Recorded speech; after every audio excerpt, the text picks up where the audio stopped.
Hi, it feels like a while since I've added some retro computers to my collection, so let's go check them out.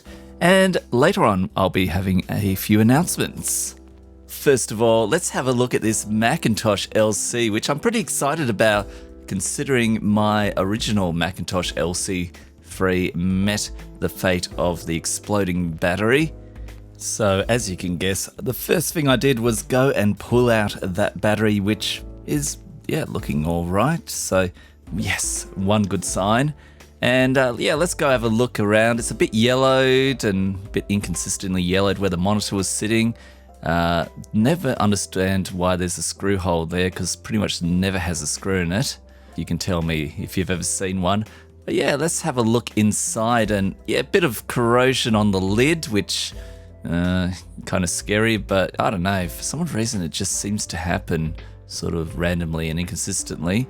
And let's have a look at that motherboard. So far, just from a quick, glance over it all, it looks pretty good. Looking up in the top corner, I can see something I'm not used to seeing, which is an expansion card in an LC, which is a network card. It's got some of the regular RAM and no video RAM, although I might have some lying around. And pretty common not to see an FPU installed, at least for me. I wonder if that old Quantum Fireball SCSI hard drive is still working, and it does. It's extremely noisy, but everything seems to be functioning fine. Okay, some weird message there and some bizarre sticky notes, but there you go. Got a Macintosh with 8 megs of RAM. Going from computers that I'm pretty familiar with to one I've wanted for a long time, an Amiga. And this Amiga 500, it's a little bit yellowed, but otherwise it's looking pretty good from the outside, nice and shiny ports and no obvious damage or corrosion. It's a bit dirty, but otherwise, pretty good. Just going to check inside the trapdoor because it should have a memory expansion card, and this one will have a battery in it. So like the Mac, I'm going to go rip that battery out, and look at that weird fingerprint corrosion on the case.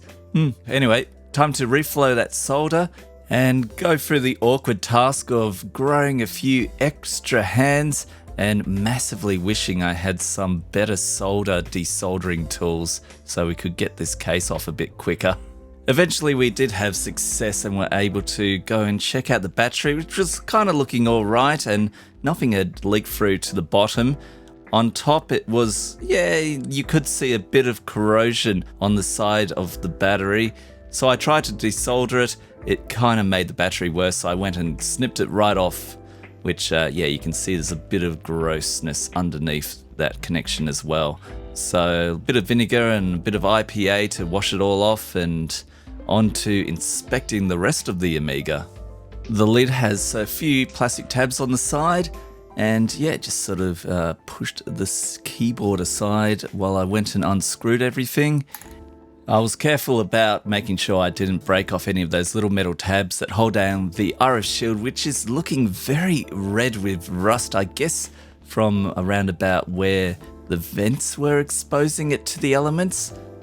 And having a nice glance over the main board to see if there's any more corrosion, it seems like it hasn't gone through to the board. Everything's looking pretty good and no obvious signs of leaking, and I think it's gonna be quite alright.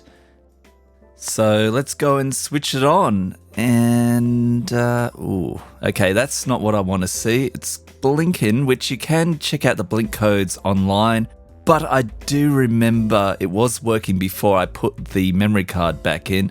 So after making sure that it's firmly pushed in there, it works. There's a whole lot more that I could test on this Amiga and inspect, but I'm going to wait until I've got a few more accessories so I can see more than this beautiful disc and, maybe even use a regular monitor.